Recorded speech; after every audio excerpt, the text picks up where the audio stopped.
Good morning students. हम chapter read out कर रहे थे सेंटर स्टेट रिलेशंस। इस चैप्टर से रिलेटेड हमारे नियर अबाउट 14 क्वेश्चन जो है कंप्लीट हो चुके हैं। नाउ नेक्स्ट क्वेश्चन है हमारा right any four 15 question. When and for which purpose Sarkaria commission was appointed. Sarkaria commission कब और क्यों स्थापित किया गया, और इसमें हम ये भी पढ़ेंगे कि इसने क्या क्या रिकमेंडेशन दी थी। पहले हम शॉर्ट क्वेश्चन करेंगे, फिर इससे रिलेटेड जो लॉन्ग क्वेश्चन भी करेंगे। कहते हैं इन अप्रैल 1983 the union government appointed A 3 member commissions under the chairman of justice R.S. Sarkaria to make a recommendation for the redetermining relations between the center and state. This commission is known as the Sarkaria Commission, which gave its report to the center in December 1987.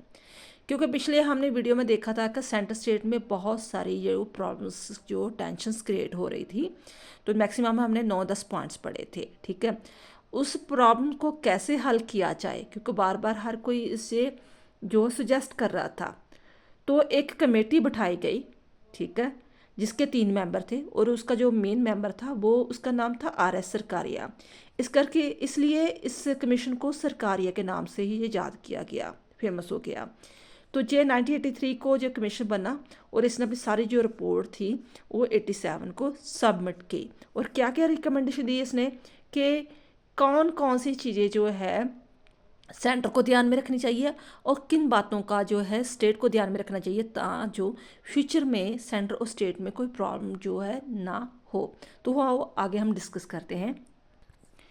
As we have read that के 1983 को जो सरकारी commission जो बनाया था और बाद में R.S. सरकारिया ने जो अपनी जो रिपोर्ट है 1987 को जो सबमिट कर दी, और कम से कम इसके 500 जो थे 5000 पेजेस थे जो उसकी रिपोर्ट थी।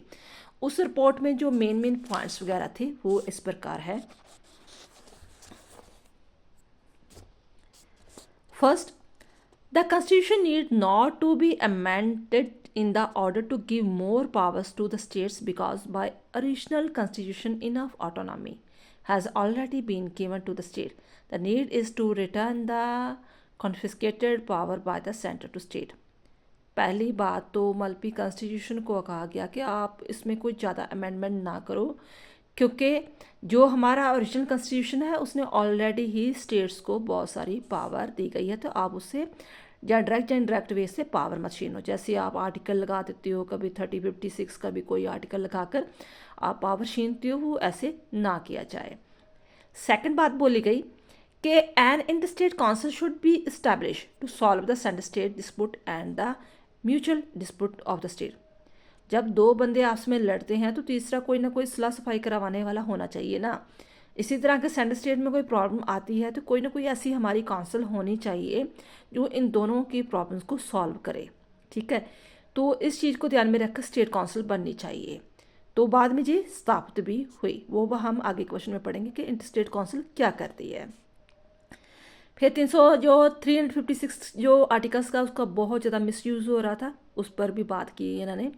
कहते हैं article 356 should be used with the question The declaration of the imposition of the present rule should contain the description of the situation due to which it has been imposed, and after this declaration, this legislative assembly should be dissolved only after seeking the approval of the parliament. जो आप 350-60 article लगा देते हो ना governor के कहने से, तो वो थोड़ा सा ध्यान से लगाना चाहिए। पहले आप उसे नोटिफिकेशन दो कि आपका जो सिस्टम सही नहीं चल रहा या कुछ भी है, वो आपको क्या जवाब देता है, ये चीज़ें देखेंगे, फिर सर्टिफिकेशन होगी, फिर आप वहाँ अगर कुछ भी हल नहीं हो रहा फिर प्रेसिडेंट रूल लगेगा। क्योंकि आपने पीछे पॉइंट्स में पढ़ा था कि जानबूझकर उस पर 356 लागू किया, क्योंकि सेंटर में सरकार कोई थी, स्टेट में कोई थी, दूसरी अपोजिट थी। तो फिर जो वहाँ का CM था उसने मेजॉरिटी हासिल की। पहले हाई कोर्ट में उसने दावा किया, देन आफ्टर सुप्रीम कोर्ट ने उसे डांट फटकार दिया गवर्नर को कि आपने ऐसा गलत स्टेप क्यों उठाया, जब वो अच्छी भली मेजॉरिटी जो है वो शो कर रहा है। तो आप जो भी कदम उठा रहे हो थोड़ा ध्यान से उठाओ, ठीक है, ताकि जो फ्यूचर में ऐसी कोई प्रॉब्लम क्रिएट ना हो, इमेज भी आपकी डाउन ना हो। फोर्थ पॉइंट आया, recognise the centre's are right to send security force in the states The commission suggests that the concerned state must be consulted before doing so. जैसे example ले लो पंजाब के ही, पंजाब का जो बॉर्डर है वो पाकिस्तान से लगता है। तो मान लो कि सेंटर कहती है, स्टेट में पंजाब में सेंटर में जो है बीजेपी की सरकार है, स्टेट में आपकी सरकार है। तो अपना प्रेशर बनाने के लिए मान लो वो मिसयूज़ करती है पावर को, तो कहती है कि मैं आर्मी भेज रही हूँ आपकी स्टेट में, ताकि बॉर्डर में हमें सिक्योरिटी नहीं फील हो रही। कुछ मिस वहाँ पर कुछ ड्रोन के द्वारा स्मैक आ रही है या कुछ घुसपैठी आ रही है। अगर आपको ऐसे कुछ डाउट है तो आप पहले वहाँ के सीएम और वहाँ का जो गवर्नर उससे बात करो कि वो इस चीज़ को हैंडल कर सकते हैं कि नहीं। अगर वो हाथ खड़े कर देते हैं कि नहीं मैं कुछ कर नहीं सकता, फिर आप वहाँ पर सिक्योरिटी भेजो। अगर आपको लगता है कि नहीं वो कुछ भी ये चीज़ें ख़त्म नहीं हो रही, तो आपको उससे कंसर्न करना ज़रूरी है। नहीं ये नहीं कि आप अपनी मर्जी से ही किसी स्टेट में अपनी आर्मी को भेज दोगे, तो ऐसे लगेगा उसकी ऑटोनॉमी ख़त्म हो रही है, स्टेट को रियलाइज़ होगा। The commission has oppose the transfer of the high court जजेस अगेंस्ट देयर विशेस। तो ये भी कहा कि आप अपनी मर्जी से एक हाई कोर्ट का जज दूसरे में चेंज नहीं कर सकते। ये नहीं कि मान लो कि दूसरी ऑपोजिट कोई सरकार, पंजाब की जैसे हाई कोर्ट है, ठीक है ना, चंडीगढ़ में है, तो आपको लग रहा है कि ऑपोजिट सरकार है, तो आप अपनी मर्जी से कि कोई जज मेरे अकॉर्डिंग काम नहीं कर रहा या मेरे कुछ बोल रहा है, तो आप उसका जो चेंजेस करके ट्रांसफ़र किसी और स्टेट में डाल दो। ऐसे नहीं होना चाहिए, जो कानूनी कार्रवाई वही होनी चाहिए। तो जो न्यायपालिका है वो भी निष्पक्ष होकर अपना काम कर सके, किसी के प्रेशर के अंडर ना हो।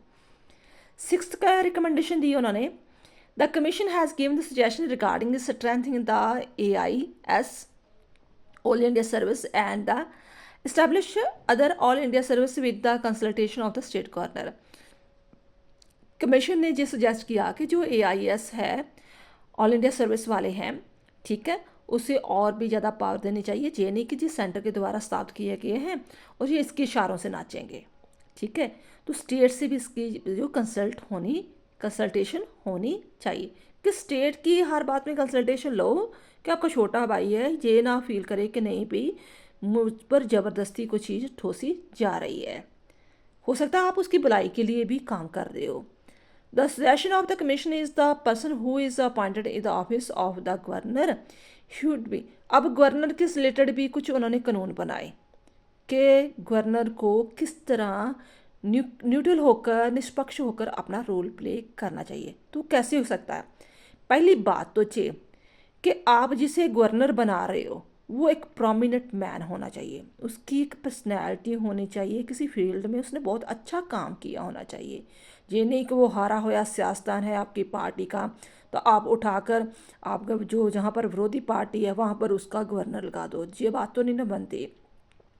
फर्स्ट ऑफ ऑल वो प्रोमिनेंट मैन होना चाहिए। Second, he should belong to another state, वो दूसरी स्टेट का होना चाहिए, उसी स्टेट का नहीं होना चाहिए। ये चीज़ है, ठीक है, कि कोई भी गवर्नर आता है तो वो उस स्टेट का नहीं होता, दूसरी स्टेट का होता। मान लो कि पंजाब में कोई गवर्नर लागू हुआ तो वो हरियाणा राजस्थान का होगा, लेकिन पंजाब का नहीं होगा। He should not be involved in active politics before his appointment governor. अगर आप मान लो कि गवर्नर के इलेक्शन लड़ रहे हो, आपको लग रहा है कि गवर्नर के तौर पर मेरी नियुक्ति होगी, तो आपको पॉलिटिक्स से बहुत दूर रहना चाहिए। अगर आप किसी पॉलिटिक्स से रिलेटेड रहोगे किसी पार्टी से, तो नेचुरली जब आप गवर्नर बन भी जाओगे तो आपका झुकाव उसी की तरफ ही हो जाएगा, ठीक है। तो वो पॉलिटिक्स वाला बंदा नहीं होना चाहिए।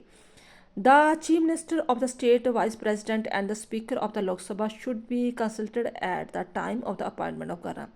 जब आपने किसी स्टेट पर गवर्नर नियुक्त करना है तो आप उस स्टेट के सीएम से भी बात करो, वाइस प्रेसिडेंट से भी बात करो और स्पीकर से भी। ये तीनों का रोल होना चाहिए, तो जो लगे कि आप भी निष्पक्ष होकर किसी बंदे को उसकी स्टेट में भेज रहे हो, ठीक है। The politician related with the ruling party in the center should not be appointed governor in the state ruling by the other political party.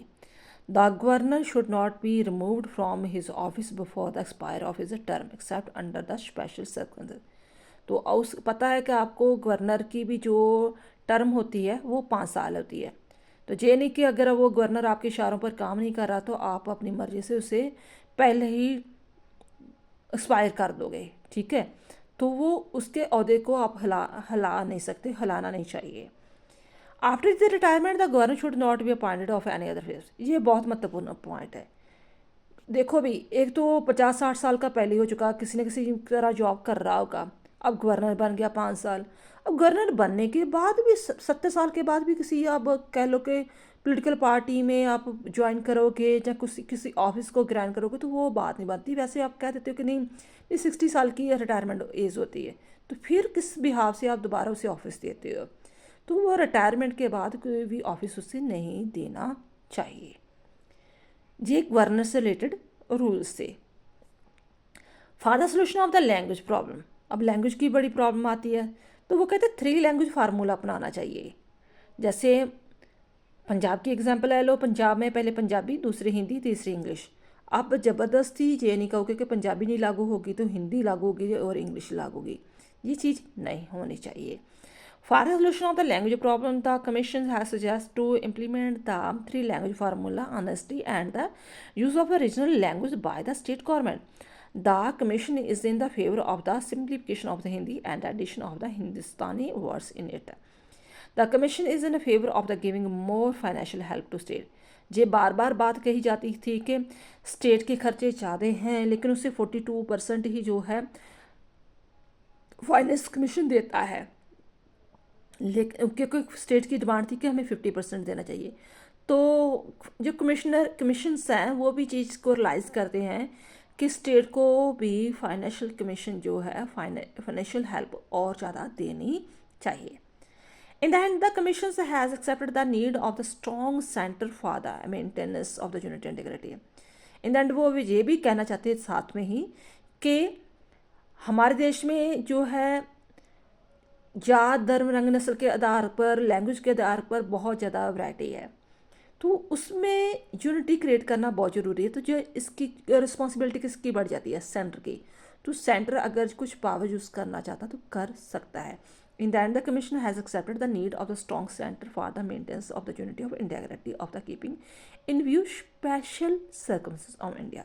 अगर कोई बहुत ज़्यादा सर्कमस्टेंसेस लगते हैं तो फिर, अदरवाइज आप किसी भी पावर का मिसयूज़ मत करो। आई होप ये चीज़ आपको समझ में आ गई होगी। कोई और भी टॉपिक चाहिए तो आप कमेंट बॉक्स में लिख सकते हो। थैंक्स बेटा।